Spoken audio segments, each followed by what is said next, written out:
So when we have large-scale flooding in the Kruger National Park, the Lowveld and against the escarpment, it usually is associated with a tropical system. In very rare events, it will not be a tropical system. The reason for that is that over those parts of South Africa east of the escarpment, it is difficult for any other weather system to result in widespread rainfall. I am Johan Malherbe. I work for the Agricultural Research Council, and I'm a meteorologist and an agri-meteorologist. So tropical systems are associated with a large amount of moisture in the easterly winds, and they interact with the escarpment, and during such events there is potential for floods to happen. Now, very rarely you will see another type of weather system that can result in such a deep layer of moisture interacting with the escarpment and such a large area receiving rain, because rainfall associated with tropical systems usually occur over quite a wide area. So because of the extent of rainfall and then the intensity based on the easterly winds, tropical systems are really the main cause of floods over the Kruger National Park and the Lowveld generally. So tropical systems, in South Africa, they usually come from the Indian Ocean. They move from east to west. And when they enter the interior and they interact with the escarpment, that is when we get a lot of rain. So there are a few characteristics of tropical systems that can have an impact on the rainfall associated with them. These include intensity, the track, the speed of which the systems are moving with, and during one summer, how many systems move through. So the intensity, you can have a tropical cyclone or a weaker system like a tropical storm or a tropical depression or even just a tropical low. During this event of this year, we only saw a tropical low. But the reason for the floods associated with this tropical low was the track of the system, which took it into Limpopo and then Zimbabwe and Mozambique, and then down further south also into Mpumalanga. So the track was very favorable for widespread rainfall against the escarpment and in the Lowveld. And then also the speed. The system was really slow moving. So you had a number of days with moderate to heavy rain, and that resulted in the floods that we saw.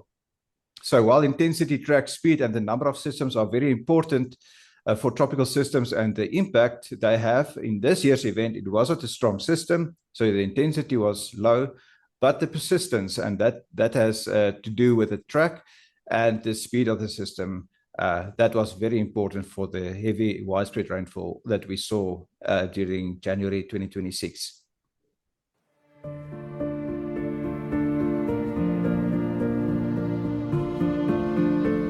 So El Niño and La Niña is very much associated with large-scale tropical weather systems movement, which responds to large-scale atmospheric patterns globally.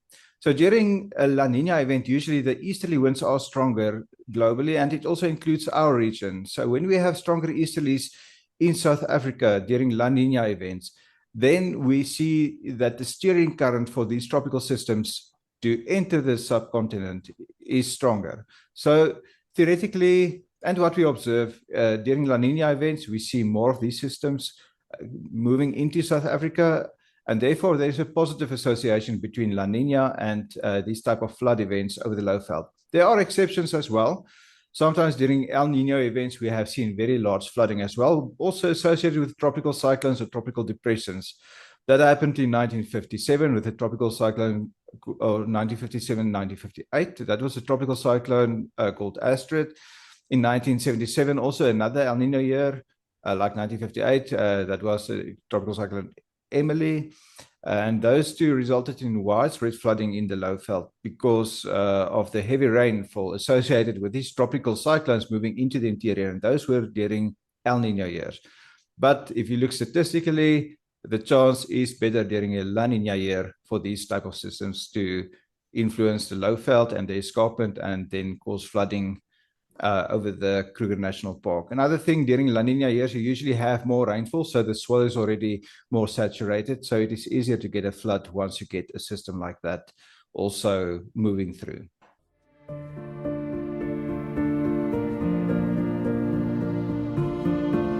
So with tropical systems, there are a few important characteristics that result in, the intensity of the rain or the amount of the rainfall that we see, and then the subsequent flooding that happens. So the speed of a system is quite important. And this year, even though it was just a tropical low, it was a very slow-moving system, and it was very stagnant over the Limpopo province of South Africa and also Zimbabwe and western Mozambique. So maybe first, also important, the intensity of a system is also important. The more intense the system is, this tropical system, the stronger the easterly winds are, and then you can have a stronger effect in terms of the rainfall that happens along the escarpment. So intensities can be important, but then also the speed and the track is important. So this system of this year, even though it was not intense because it was just a tropical low pressure system, the track was important because it was in that region of Limpopo to northern Mpumalanga and Zimbabwe. So the track was important this time. And also the speed. I mean, the system was very stagnant and it remained over that region for a number of days, resulting in daily rainfall. So those are the most important characteristics that made this year a bit different from other years and other systems. Some years you also have a number of systems that influence the region, like in 1972 and in 2000. So this time we had one system that was quite stagnant, but in certain years you can get more than one system that can also result in a lot of floods, like in 2000 when we had a tropical depression earlier in February, and then later that month we had the tropical cyclone Eileen. And this year it was just tropical low, so not intense, but the track and the speed was very important for the persistent rain and the subsequent flooding. In terms of where this will rank in flooding, as I understand, it will be somewhere, if you look at the Kruger National Park area, in the 1 in 25 to 1 in 50 year flood type of event. The 2000 floods, they were somewhere in the order of 1 in 50 to 1 in 100 years at least. So those are some of the things that I think plays a role is just the intensity and the movement of these systems.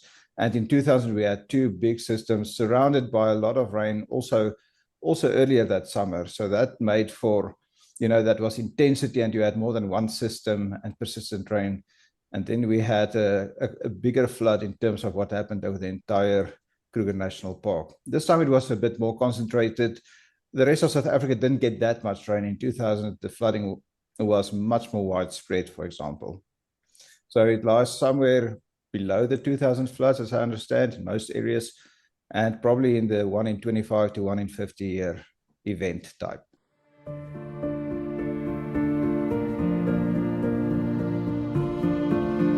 Okay, so in terms of climate change, if you have a warmer atmosphere and a warmer ocean surface, there is larger potential for more moisture in the atmosphere. So when one of these tropical systems move into our region, the potential for heavier rainfall becomes larger because there is more moisture to be lifted up against the escarpment, and then you can have larger rainfall amounts. So theoretically, climate change can have a positive effect on rainfall amounts in shorter times, and therefore a positive effect on flooding. Also, the tracks of systems can be related to the temperature of the atmosphere. So you may have more tropical systems moving into southern Africa in a warmer climate. So that can also have a positive effect on the amount of rain that we can see under climate change, if the forecast models are correct in terms of the movement of tropical systems and the number of tropical systems, and then also obviously the amount of rain that one can see in the specific event based on the carrying capacity of the atmosphere, with a warmer atmosphere being able to carry more moisture. I think we must realize that the potential for floods do increase because in a warmer world, the atmosphere has a larger capacity for moisture. And especially in places like the Lowveld, that interaction between the escarpment just upstream and rain-bearing systems can make use of more moisture because the air is warmer. So warmer atmosphere is laden with more moisture potentially, and then you can see more rainfall. Also, a warmer ocean can also result in more evaporation and therefore also increase the moisture amount in the atmosphere. So a warmer ocean and a warmer atmosphere creates conditions where you can see larger rainfall amounts and then also subsequently your larger floods as well.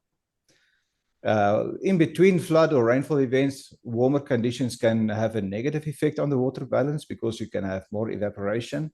But during events, when we see rainfall, the potential for heavier rainfall is there in a warmer atmosphere and with a warmer sea surface temperatures as well.